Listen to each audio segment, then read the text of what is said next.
que nosotros seamos uno con Él. Cristo está pidiendo que seamos uno con Él. ¿Y cómo quiere que seamos uno con Él? ¿Aló, aló? ¿Sí? Sí. No importa. Quedan 4 micrófonos más, así que vamos a probarlos todos. El Señor está pidiendo para que nosotros, para que la iglesia sea uno con Él. ¿Y de qué manera Él pide que seamos uno con Él? Así como Él es uno con el Padre. Esa es la manera, ese es el prototipo de unión por la cual Jesús está pidiendo al Padre. Ahora, si bien es cierto, es imposible comprender a cabalidad de qué manera Cristo es uno con el Padre, no es algo que no podemos entender totalmente. La hermana hace un rato hablaba acerca de la Trinidad y ese ejemplo de unión que hay entre Jesús, Hijo, Dios Padre y el Espíritu Santo es una unidad que no podemos comprender. Sabemos que Dios es uno, pero existen 3 personas, pero sigue siendo el mismo Dios. No podemos separarlo, no podemos fragmentarlo, es un Dios, un solo Dios en 3 personas. Ahora, en la manera en que estas 3 personas se relacionan, es la manera en que Cristo está pidiendo que nosotros nos relacionemos con Él. Así como el Hijo se relaciona al Padre, o así como el Hijo está unido al Padre, es como nosotros debemos estar unidos a Cristo. Y esa unión entre las personas de la Trinidad es la unión que nosotros debemos tener con Cristo.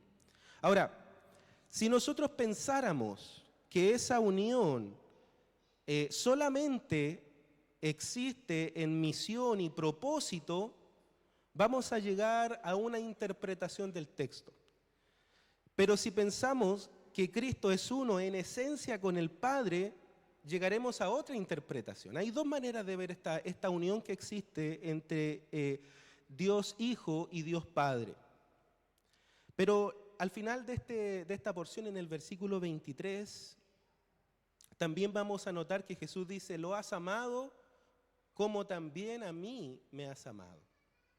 Vamos a leer el pasaje y vamos a dividir esta porción en 4 partes, que son 4 deseos que Cristo tiene para su iglesia, que son los 4 deseos por los cuales Cristo está orando al Padre en este momento. Y luego de ver estos 4 deseos, creo yo que nuestra manera de adorar al Señor va a cambiar drásticamente. El primer deseo es que todos creamos. El segundo deseo de Cristo es que seamos uno con Cristo. El tercer deseo es que seamos unidos en el evangelismo. Y el cuarto deseo es que sepamos que somos amados. Leamos el texto, Juan 17 del 20 al 23. Dice la palabra del Señor: mas no ruego solamente por estos, sino también por los que han de creer en mí por la palabra de ellos, para que todos sean uno, como tú, oh Padre, en mí y yo en ti, que también ellos sean uno en nosotros, para que el mundo crea que tú me enviaste. La gloria que me diste, yo les he dado, para que sean uno, así como nosotros somos uno, yo en ellos y tú en mí, para que sean perfectos en unidad, para que el mundo conozca que tú me enviaste y que los has amado a ellos como también a mí me has amado. Palabra del Señor. Vamos a orar. Señor, en esta hora, Padre Celestial, te suplicamos, Padre, que nos ayudes a comprender tu palabra. Reconocemos, Señor, que en nuestra carne no somos capaces de comprender tu mensaje. Mucho menos vamos a ser capaces de obedecerlo, Señor. Así que pedimos, rogamos, Señor, que tu Espíritu Santo nos ilumine y nos capacite, Señor, no solamente para entender quién eres, sino también para conocerte en verdad y para conducir, Señor, nuestras vidas de acuerdo a la obra que tu Espíritu Santo puede hacer en nosotros. Pedimos todo esto, Señor, para la gloria de Cristo Jesús. Amén. Amén. En esta porción que leímos, Cristo está orando por nosotros. Cristo está orando por usted, por mí, por cada uno de los que íbamos a creer a través del mensaje de los apóstoles. Esto ocurre momentos antes de que Él sea crucificado, hermanos. Momentos antes de que vengan, ¿cierto?, lo capturen y lo lleven a la cruz. Momentos antes, horas antes. Los dos trabajos que tenía el sumo sacerdote era interceder y hacer el sacrificio. Interceder por el pueblo y hacer el sacrificio expiatorio. Jesús aquí está cumpliendo su labor como sumo sacerdote. Él está intercediendo por la iglesia. Y luego de esto, Él va a entregarse en sacrificio por nosotros, por la iglesia. Se cumple, ¿cierto?, este sumo sacerdocio en Jesucristo, en estas dos cosas que vemos, ¿cierto?, en el capítulo 17 de Juan. Y en esta intercesión, Jesucristo le pide a Dios Padre por 4 cosas, por 4 deseos que Él tiene para su iglesia. Y el primero de ellos es que todos creamos. Que todos creamos. Dice el 20, mas no ruego solamente por estos, sino también por los que han de creer en mí por la palabra de ellos. Este gran capítulo, esta gran oración de intercesión, no es solamente por los creyentes de aquel momento, sino para todos los que iban a creer posteriormente, ¿cierto? Los que iban a creer por la palabra de ellos. En ese momento estaba con los discípulos. Y nosotros hemos creído por la palabra de los discípulos. Porque hemos creído a través de la Escritura. Y el Nuevo Testamento fue escrito por discípulos. Por lo tanto, hemos creído por la palabra de ellos. Por lo tanto, esa oración de Jesucristo se cumple también en nosotros. También estamos incluidos en esa parte de la oración. Hemos creído por la palabra de los discípulos.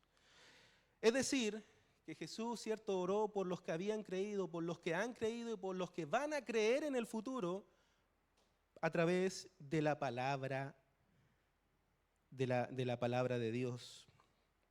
La palabra, por supuesto, predicada. Estos dos elementos, la predicación de la palabra y la fe en esa palabra, son necesarios para que esta petición del Señor se pueda cumplir. Y vemos cómo eso se ha cumplido. El mensaje está. La predicación es la que se lleva a cabo, ¿cierto? Y es por la cual la gente oye y cree. Porque la gente cree y la gente llega al Evangelio a través de la predicación.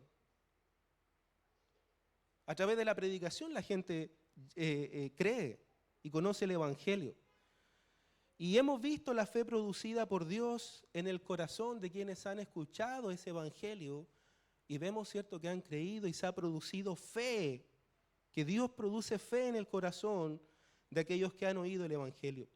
Y aún nosotros podemos decir que hemos creído por la palabra de los apóstoles. Ellos están muertos, pero leemos, ¿cierto?, sus escritos, leemos el Nuevo Testamento, vemos el mensaje que predicaron en aquel entonces y que dejaron ahí a disposición de nosotros para que nosotros pudiéramos también oír y leer ese Evangelio.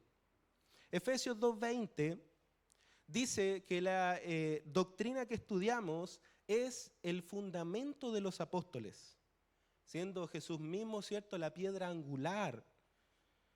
Y también Pedro, en 2 de Pedro 1:15, dice que iba a procurar hacer todo lo posible para que nosotros también pudiéramos hacer memoria de sus palabras. Y es por eso que Pedro escribió una carta también. Porque él quería que nosotros pudiéramos tener todo este compendio, toda esta palabra del Señor, la tuviéramos a disposición. Tenemos las palabras de Jesús y de sus apóstoles a libre disposición de nosotros en la Biblia. Y tenemos el deber de predicar esa palabra. Tenemos el deber de predicar esto para que todos los escogidos de Dios lleguen a creer en Jesucristo por medio de estas palabras. Porque al Señor le plació traer salvación a través de la predicación. A través de eso es que podemos creer A través de eso Dios produce fe en nuestro corazón y podemos creer. Es realmente increíble que Jesucristo está a solo unas horas de la cruz, pero estaba pensando en cada una de las personas que iban a creer en Él por medio de su palabra predicada. A unas horas de la cruz, a unas horas de morir, pero Él está intercediendo por ti y por mí. Dios está orando por nosotros. Es como si Jesús estuviera diciendo: Padre, ayuda a que Simón escuche tu palabra. Es como si Jesús estuviera diciendo: ayuda a que la palabra sea predicada a John Mati para que él crea. Padre, te ruego por Susito, que me estaba mirando ahí, estaba esperando. Te ruego por Susito para que pueda escuchar tu palabra con oídos de fe. Eso es lo que Jesús estaba orando aquí.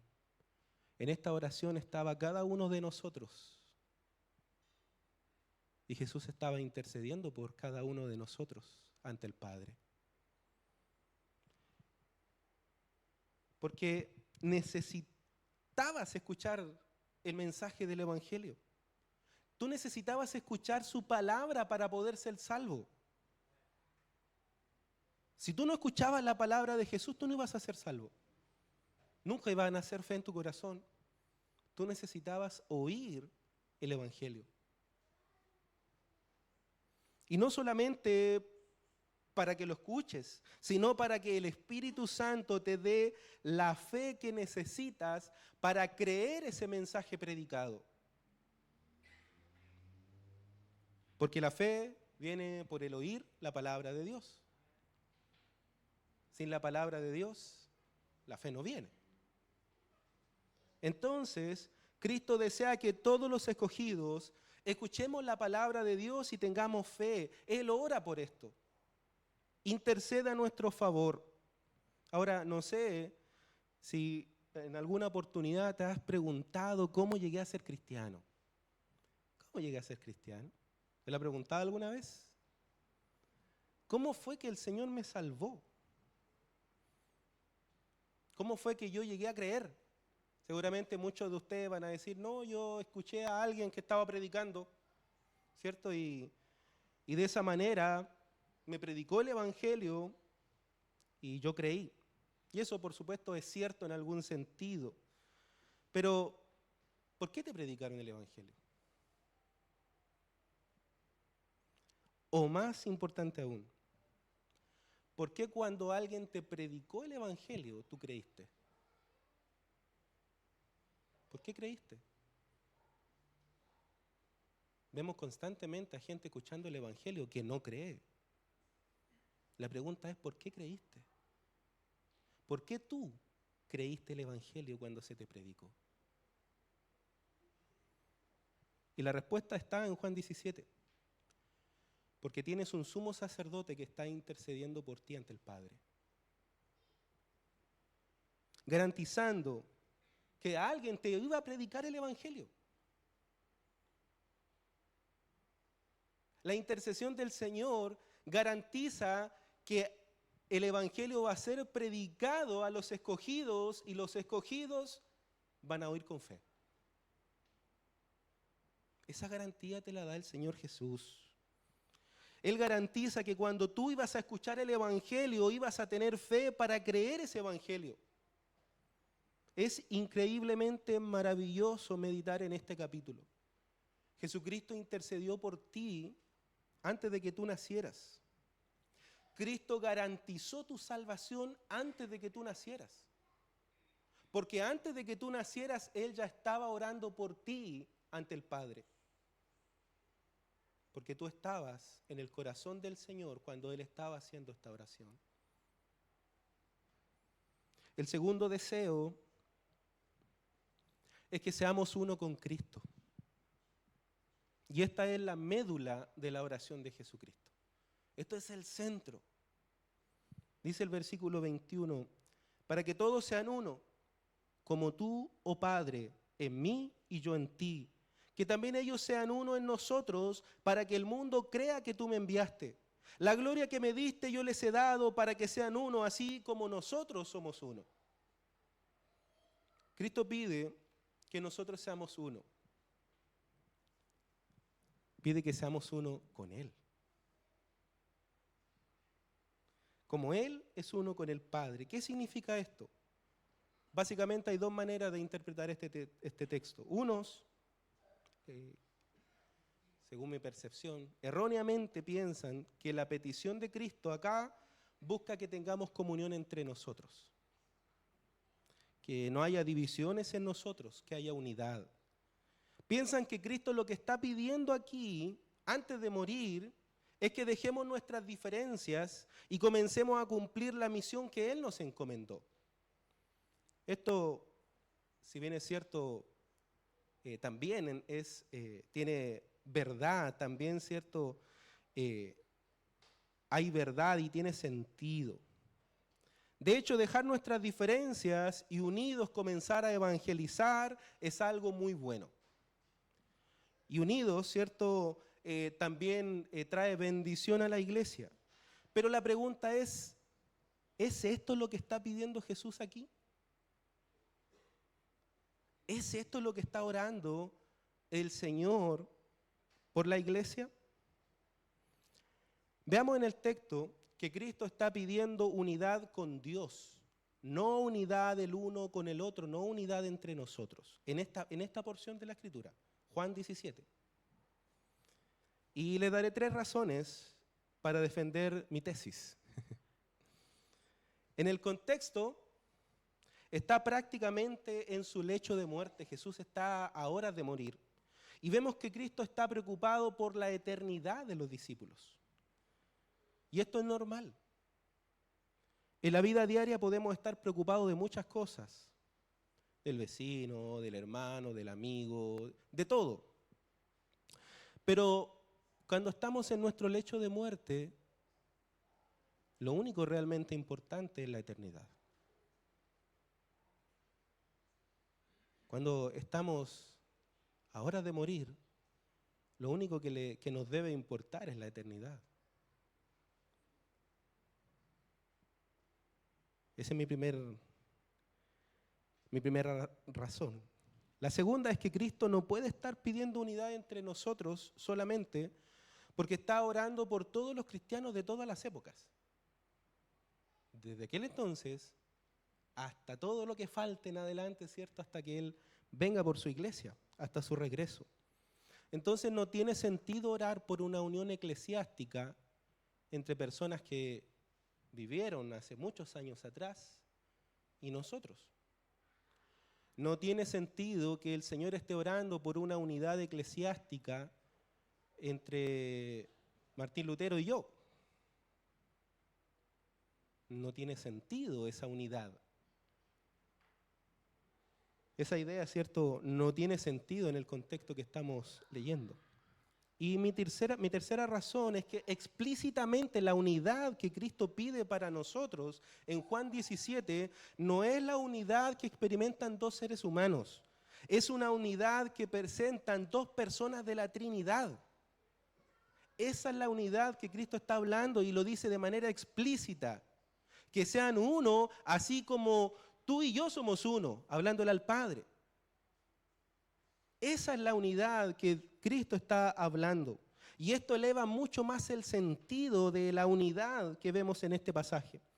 Vean lo que Jesús pide en su oración en 3 oportunidades. En el versículo 21 dice, para que todos sean uno como tú, oh Padre, en mí y yo en ti, que también ellos sean uno en nosotros. El versículo 22 dice, para que sean uno así como nosotros somos uno.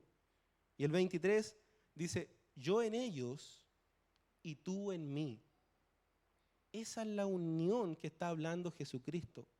Yo, Jesús, en nosotros y Dios en Jesucristo.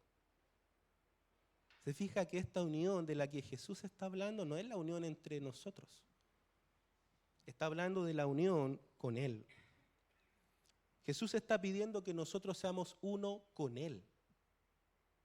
Que haya unión, unidad entre la iglesia y Jesucristo.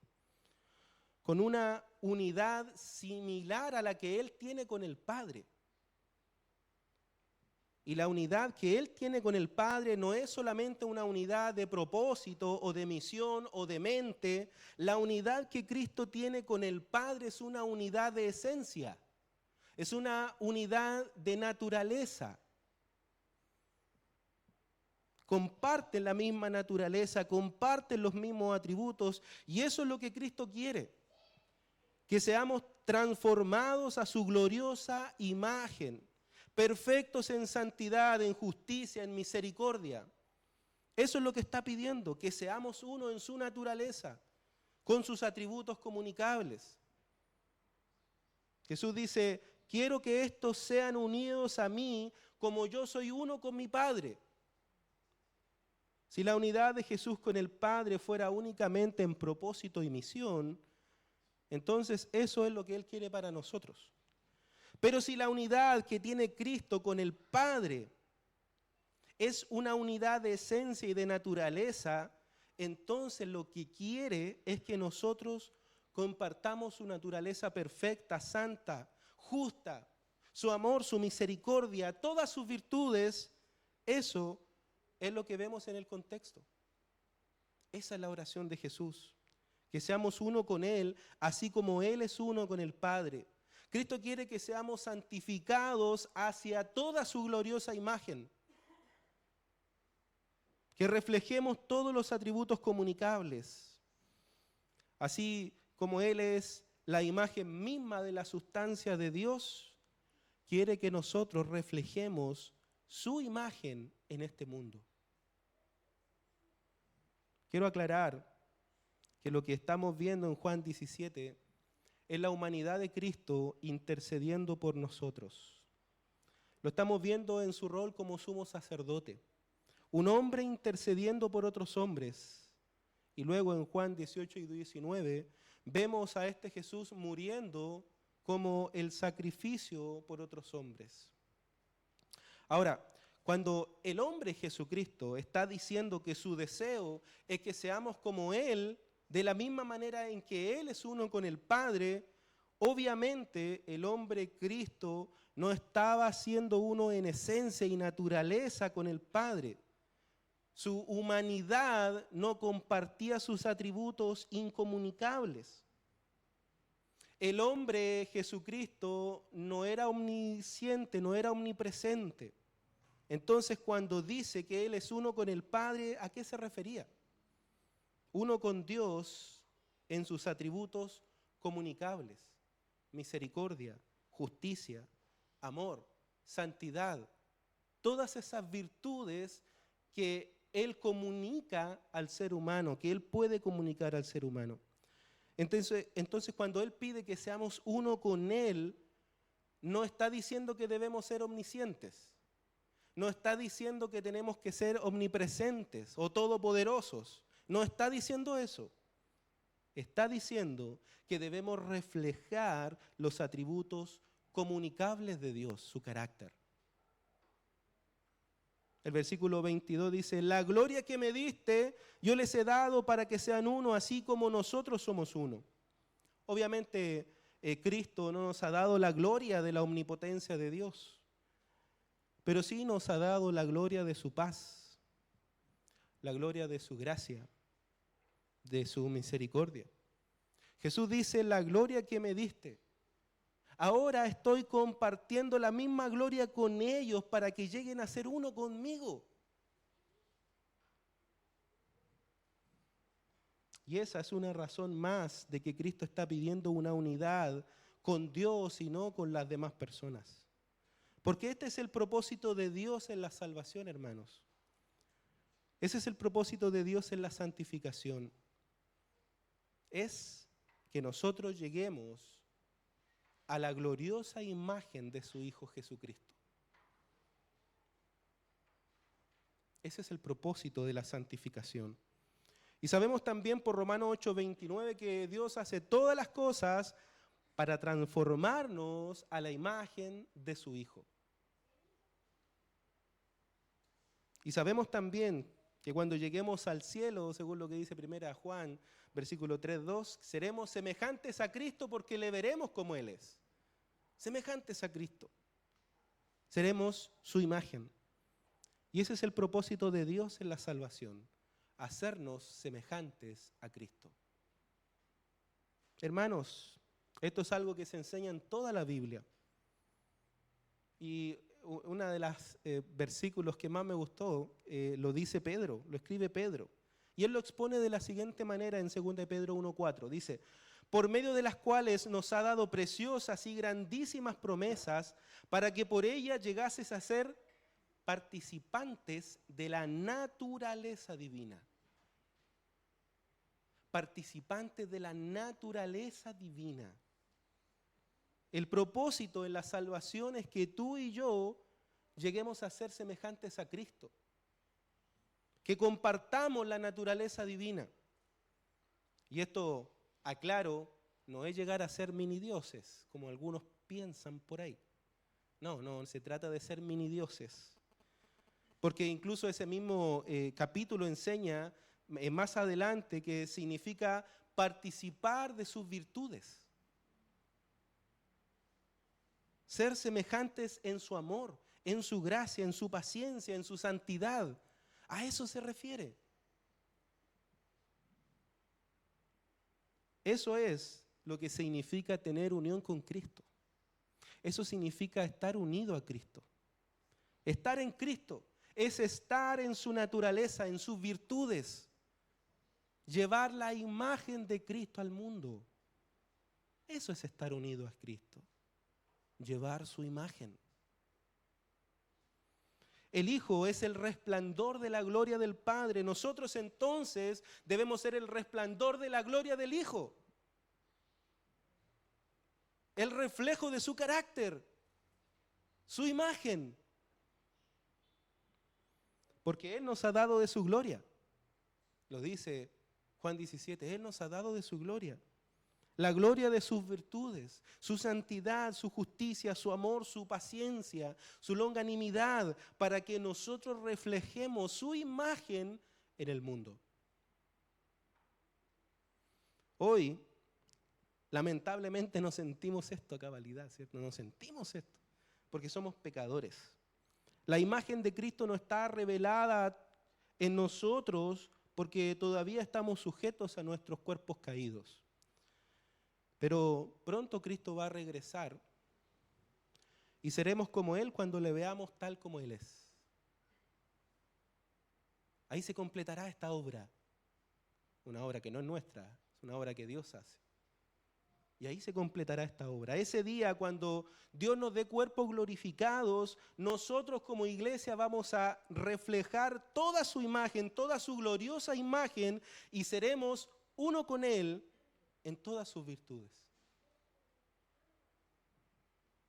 El tercer deseo de Jesús es que seamos uno en el evangelismo. Dice el versículo 21, o termina diciendo el versículo 21, para que el mundo crea que tú me enviaste, yo en ellos y tú en mí, para que sean perfectos en unidad, para que el mundo conozca que tú me enviaste, dice el versículo 23. Para que el mundo crea que tú me enviaste. Ya expliqué que el punto acá es que Cristo quiere que estemos en Él, que seamos perfectos en unidad con Él y su naturaleza. Este pasaje habla de la unidad con Cristo y no de la unidad entre nosotros. Y eso nos dará cierta misión y propósito. No habla de estar unidos entre nosotros, pero el resultado de la unión con Cristo provocará unión entre nosotros. Que estemos unidos a Cristo, que reflejemos la imagen de Cristo, provocará que exista unión entre nosotros. Y podemos tener diferencias de pensamiento. Podemos quizás pensar diferente en algunas cosas. Pero eso no impedirá que exista unión entre nosotros. Porque si estamos unidos a Cristo, estamos unidos al resto de su cuerpo, que es la iglesia. Obviamente, si somos uno con Cristo, si tenemos la mente de Cristo, vamos a buscar que todos crean en Cristo. Vamos a desear que otros también conozcan esta verdad. Porque si ha traído vida a nosotros, nosotros vamos a querer que también traiga vida a otras personas, ¿cierto? El fruto de nuestra unión con Cristo será estar unidos a todos los que tienen la misma mente de Cristo.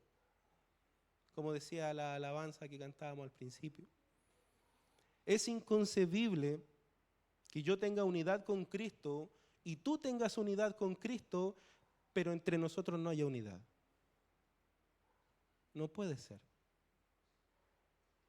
Si tú y yo estamos unidos a Cristo, hay algo más poderoso que nuestras diferencias que nos unen. Hay algo que nos une y esa unidad, esa unión es más poderosa que nuestras diferencias. En este pasaje, Cristo pide que tengamos unión con Él. Y obviamente el resultado de esa unión con Cristo te traerá armonía con los demás hermanos que también están unidos a Cristo. Habrá armonía. Yo creo que Pablo es un excelente ejemplo de esto. En Filipenses 1 dice que hay algunos que predican por envidia para añadir aflicción a la vida de Pablo. Pero ¿saben qué? Dice Pablo, si predican a Cristo, me gozo y me gozaré, aunque prediquen por envidia.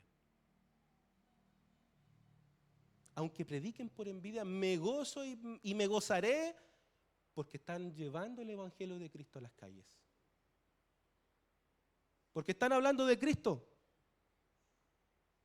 Sus motivos quizás del corazón no son los mejores, pero están predicando a Cristo. Lo dice Pablo en Filipenses 1. Si están predicando a Cristo, la gente llega a la salvación y esa es mi meta. Esa es la meta, hermanos. Que la gente escuche el Evangelio. Pablo exhorta a los filipenses en el versículo 27 de ese mismo capítulo 1 a que estén firmes en un mismo espíritu, combatiendo unánimes por la fe del Evangelio. Pero ¿cómo se logra eso? ¿Cómo se logra eso? ¿A través de la unión horizontal entre nosotros? ¿Cómo se logra que una iglesia realmente pueda ser efectiva, pueda ser eficaz al momento de predicar el Evangelio? ¿Estando unidos entre nosotros? No. Una iglesia es efectiva. Una iglesia realmente es eficaz cuando tiene una unión vertical. Cuando la iglesia está unida con Cristo. La unión con Cristo, hermanos, eso es lo que hace que una iglesia, como se dice hoy en día, ¿cierto?, sea una iglesia efectiva o que pueda, ¿cierto?, cumplir su propósito. La iglesia se hace más efectiva cuando se parece más a Cristo. Mientras más reflejemos la imagen de Cristo, mejor va a ser la iglesia. Mejores resultados habrá en la iglesia. Muchos llegarán a creer cuando vean la naturaleza de Cristo en nosotros. Cuando vean la comunión que tenemos con Cristo. El último deseo del Señor nos muestra una declaración que quizás es una de las más increíbles de toda la Biblia. Que sepamos que somos amados. El versículo 23 dice, para que el mundo conozca que tú me enviaste y que los has amado a ellos como a mí me has amado. Esto, hermanos, es la cima del Nuevo Testamento. Es increíble, hermanos. Cristo, a unas horas de morir, tiene la preocupación de que tú entiendas que Dios te ama. Él está preocupado de que tú sepas que Dios te ama. Y te ama tanto como ama a Jesucristo.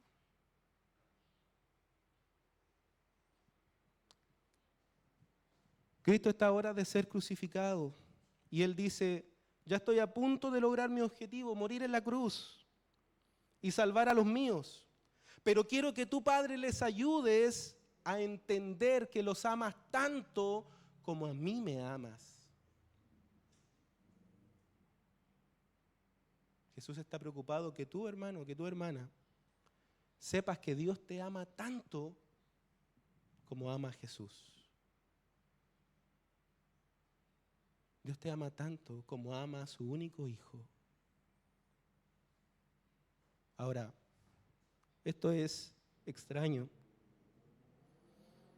Jesucristo es perfecto y nosotros no. Jesucristo cumplió todas las expectativas, nosotros no. Jesucristo fue santo y sin mancha y nosotros no. ¿De qué manera Dios puede amarme igual como amó a Cristo? ¿Cómo es posible que Dios nos ame tanto como ama a su Hijo perfecto? Y es porque Dios ama a su Hijo, que es perfecto, pero recuerde que la imagen de Cristo está en nosotros.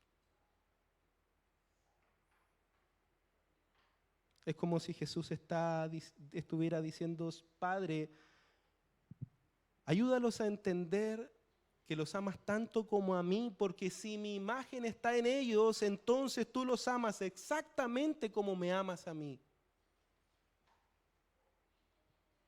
Dios nos ama tal como ama a su Hijo unigénito. Hermanos, en la cruz, Dios trató a Jesús como si fueras tú. Y ahora te trata a ti como si fueras Jesús. Ahora te ve a ti y ve a Jesús. De eso se trata la obra de Cristo en la cruz. De que tú ahora lleves la imagen de Jesucristo.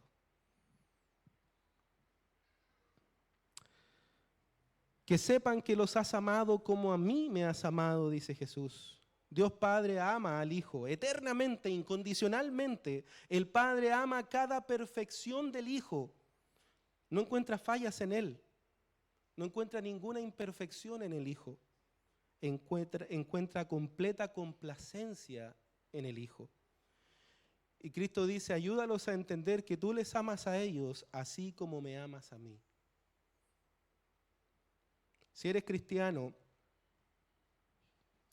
si Dios te ha salvado, si Dios ha puesto fe en tu corazón para que tú creas el Evangelio, Dios te ama. Y te ama de la misma manera en que ama a Jesús. Y esto no solamente lo vemos en este pasaje. Pablo repite la misma petición en Efesios 3.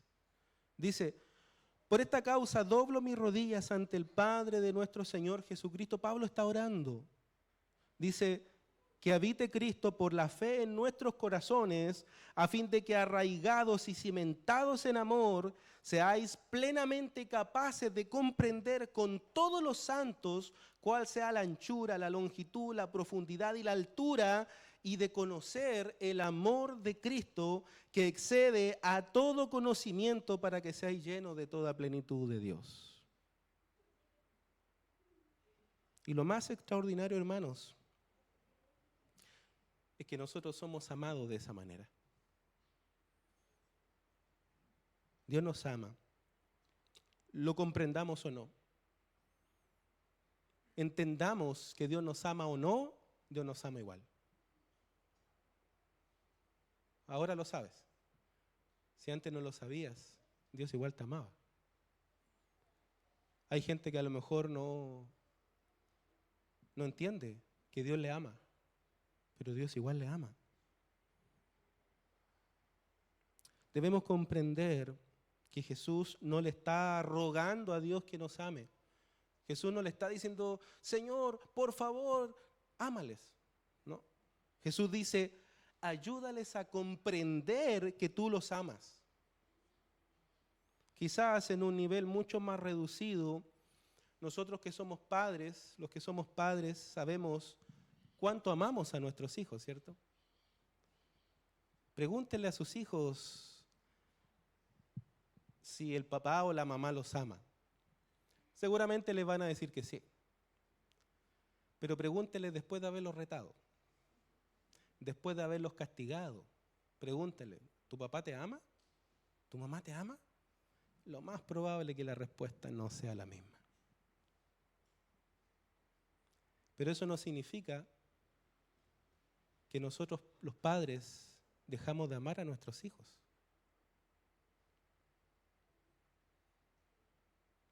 Se porten bien o se porten mal, los amamos de la misma manera, incondicional. Los amamos igual. Eso no importa. No importa que ellos duden del amor de nosotros, no importa si se portan bien, si se portan mal. Yo sigo amando a mis hijas, aunque se porten mal, porque sus acciones no afectan mi amor incondicional por ellas. Hermanos, Dios te ama, lo entiendas o no. Dios te ama, lo estés pasando bien o lo estés pasando mal. Dios te ama aun cuando permite que tú estés pasando un momento difícil. Dios te ama igual, de la misma manera que te ama en tiempos buenos. Dios te ama de manera incondicional. La petición de Cristo es, Padre, que entiendan que tú los amas igual que a mí. Que entiendan que tú los amas igual que a mí. Es que yo soy pecador. ¿Cómo puede llegar a amarme igual que a su Hijo perfecto? Y es que Cristo pide que seas uno con Él. Y desde el momento en que tú estás en Cristo, unido a Él por la fe, entonces Dios te ve a través de Cristo, como si tú no tuvieras pecado. Te mira a ti, pero ve a su Hijo, ve la imagen de su Hijo Jesucristo, santa, perfecta. Eso es lo que ve Dios cuando te mira. Tus pecados fueron borrados en Cristo cuando Él fue crucificado en tu lugar. Si estás en Cristo, estás vestido de su justicia perfecta. Estás vestido de su santidad. Si estás en Cristo, te ves completamente hermoso ante los ojos de Dios. Porque cuando Él te ve, Él ve a su Hijo perfecto. Él ve a Jesucristo. La iglesia es la esposa de Cristo. Ninguno de nosotros de manera particular es la esposa de Cristo o la novia, sino que la totalidad de la iglesia de Cristo es su novia. El punto con esto es que al final de los tiempos, cada uno de nosotros, pero todos juntos, unidos a todos los santos que han sido y serán salvados por Cristo, vamos a reflejar perfectamente la imagen de Cristo. Hoy no podemos, pero en aquel tiempo, en ese futuro, reflejaremos perfectamente la gloriosa imagen de Cristo. Pensar en este amor de Jesús debe afectar la manera en que nosotros adoramos. Debe calar tan fuerte dentro de nuestros corazones que debería provocar una entrega completa en adoración a nuestro Dios.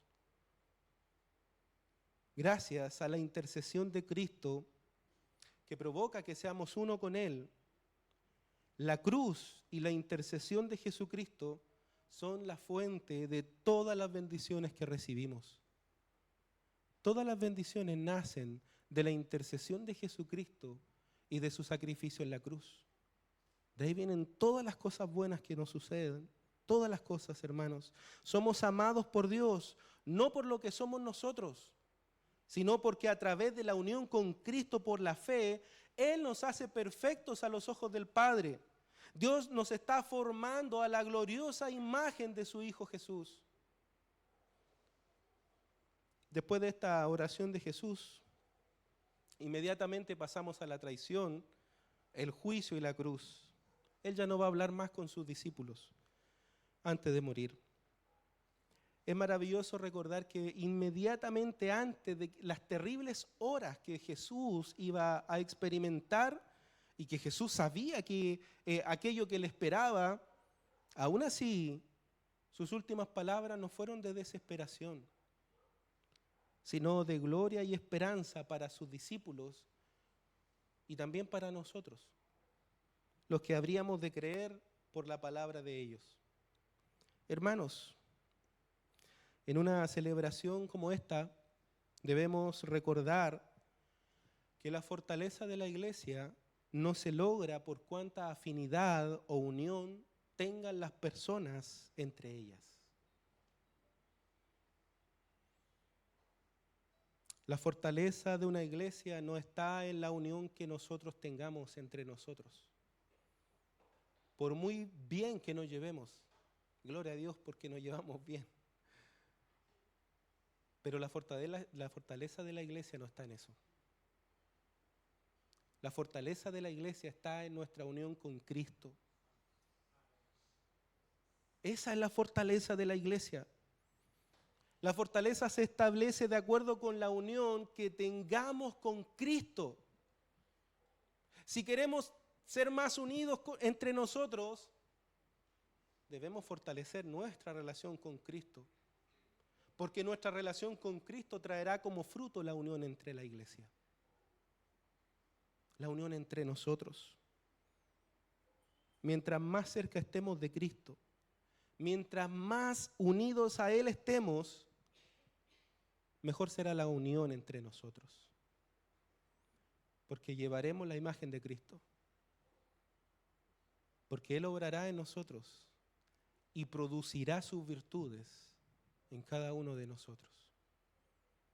Le invito a ponerse en pie para orar al Señor. Amado Dios, Padre Celestial, te doy gracias, Señor, porque tú eres bueno. Porque a través de los años, Señor, tú has